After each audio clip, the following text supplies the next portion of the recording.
کوئی بھی نعمت اس کے پاس ہے تو اول تو اس نعمت کا شکر ادا کرے اور دوم اس نعمت کا اظہار کرے۔ اللہ رب العزت اس آیت سے یہی چاہتا ہے، وَأَمَّا بِنِعْمَتِ رَبِّكَ فَحَدِّثْ، یعنی اللہ کی جن جن نعمتوں سے تم مستفیض ہو رہے ہو اس نعمت کا شکر ادا کرو اور اس نعمت کا اظہار کرو۔ ایسا نہ ہو کہ تمہارے پاس نعمت کا شکر تو تم ادا کرو لیکن اظہار نہ کرو، یا نعمت کا اظہار تو کرو شکر ادا نہ کرو۔ یہ دونوں نعمت کی قدردانی نہیں ہے بلکہ کفران نعمت ہے۔ شکران نعمت یہ ہے کہ نعمت کا ذکر بھی کرو اور نعمت کا اظہار بھی کرو۔ اسے اس طرح سے واضح کیا گیا، اس کی مزید تفسیر خود رسول اللہ صلی اللہ علیہ وسلم نے ارشاد فرمائی۔ چنانچہ امام قرطبی اس حدیث کو نقل کرتے اور امام در منصور نے، امام سیوطی نے بھی اس حدیث کو نقل کیا، فرماتے ہیں ابو الاحوص رضی اللہ عنہ اپنے والد سے روایت کرتے، ان کے والد صحابی رسول ہیں، فرماتے ہیں اتیت النبی صلی اللہ علیہ وسلم فی ثوب دون، میں نبی صلی اللہ علیہ وسلم کی بارگاہ میں حاضر ہوا اس حال میں کہ میرے بال پراگندہ تھے، بال اجڑے ہوئے تھے اور میرا لباس معمولی لباس تھا، پھٹا پرانا لباس، گندا اور میلا لباس تھا۔ تو میں اس حالت میں نبی صلی اللہ علیہ وسلم کی بارگاہ میں پیش ہوا، حاضر ہوا کہ میرا حلیہ اچھا نہیں تھا، میرے بال بکھرے ہوئے تھے، الجھے ہوئے تھے، داڑھی کے بال، سر کے بال الجھے ہوئے تھے اور میرا لباس بھی معمولی تھا، پھٹا پرانا لباس تھا، پھٹا ہوا تھا، میلا لباس تھا۔ چنانچہ اس انداز میں جب وہ رسول اللہ صلی اللہ علیہ وسلم کی بارگاہ میں حاضر ہوئے تو رسول اللہ صلی اللہ علیہ وسلم نے فرماتے ہیں کہ آپ نے انہیں دیکھا اور دیکھنے کے بعد آپ نے ناراضگی کا اظہار کیا اور آپ نے ان سے پوچھا اللہ کا معلوم، کیا تمہارے پاس مال ہے؟ کیا اللہ کی کوئی نعمت تمہارے پاس ہے؟ دنیاوی مال تمہارے پاس ہے؟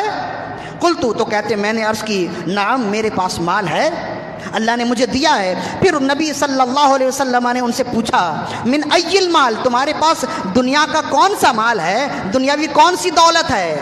تو عرض کرنے لگے قد رزقنی اللہ تعالی من الابل والبقر والغنم والرقیق، اللہ نے مجھے جانوروں کے ریوڑ عطا کیے ہیں، میرے پاس کثیر تعداد میں اونٹ ہیں، کچھ گائے ہیں، کچھ بکریاں ہیں، بہت سے غلام میرے پاس ہیں۔ اس زمانے میں مالدار ہونے کے لیے یہی ساری چیزیں چاہیے۔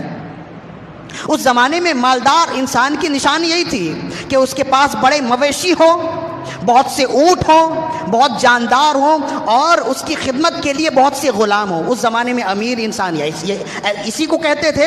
تو انہوں نے بیان کیا، بتایا کہ میں دنیاوی مال بہت رکھتا ہوں، میرے پاس بہت اونٹ بھی ہیں، بہت سے مویشی ہیں، مزید مویشی ہیں اور میرے پاس خدمت کے لیے بہت سے غلام بھی موجود ہیں۔ تو رسول اللہ صلی اللہ علیہ وسلم نے جب یہ سنا کہ یہ تو مالدار ہے تو آپ نے فرمایا کہ اذا رزقنی اللہ تعالی، جب اللہ تعالیٰ نے تجھے یہ عطا کیا ہے، اذا آتاک اللہ، جب اللہ نے تجھے یہ مال عطا کیا ہے، جب دنیاوی نعمت عطا کی ہے، فلیرا اثر نعمت اللہ تعالی علیک وکرامتہ، تو تمہیں چاہیے کہ اللہ کی جو نعمت تمہارے پاس ہے اللہ کو اپنی نعمت دکھاؤ، اور اللہ نے جن نعمتوں کے صدقے تمہیں عزت و وقار دی ہے تمہیں چاہیے کہ ان نعمتوں کا اظہار کرتے ہوئے اپنی عزت و وقار اللہ کو دکھاؤ۔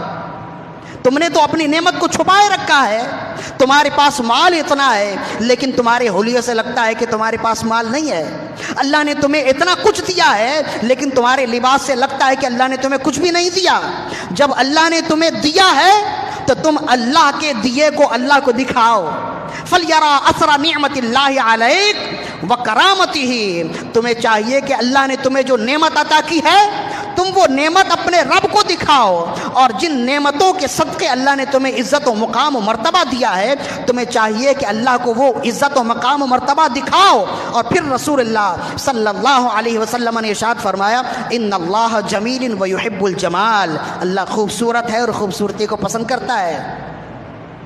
اللہ کی ذات خوبصورت ہے اور وہ خوبصورتی کو پسند کرتا ہے۔ تم ایسے گندے مندے آ گئے تو اللہ کو ایسے گندے لوگ پسند نہیں ہیں، جنہیں اللہ نے مال دیا ہے، جنہیں اللہ نے دولت دی ہے، جنہیں اللہ نے اتنا مال دیا ہے کہ وہ اچھا لباس پہن سکتا ہے، پھر بھی وہ اچھا لباس نہ پہنے تو وہ بندہ اللہ کو محبوب نہیں ہے۔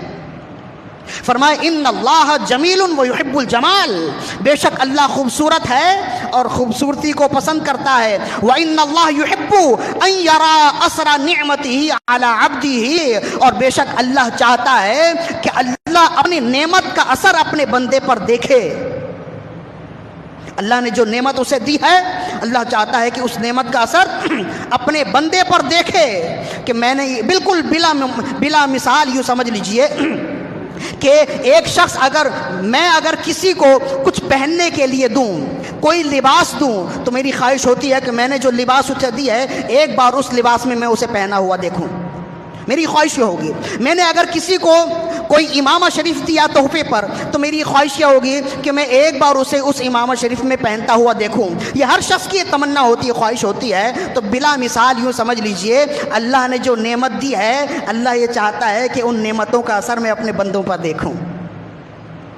تو وَأَمَّا بِنِعْمَتِ رَبِّكَ فَحَدِّثْ کی ایک تفسیر یہ ہے کہ جب اللہ نے تمہیں وہ نعمت دی ہے تو تم اس نعمت کا شکر ادا کرو، اس کا ذکر کرو. تو یہ فحدث ہے، یہ شکر ادا کرنا ہے اور اس نعمت کا اظہار کرو. لوگوں کو بھی دکھاؤ کہ میں غریب نہیں بلکہ اللہ نے مجھے ان نعمتوں سے نوازا ہے. لیکن دکھاتے ہوئے یہ ضرور ہو کہ یہ دکھانا اور یہ تذکرہ کرنا، یہ اظہار کرنا اظہار تشکر کے طور پر ہو، اظہار تکبر کے طور پر نہ ہو.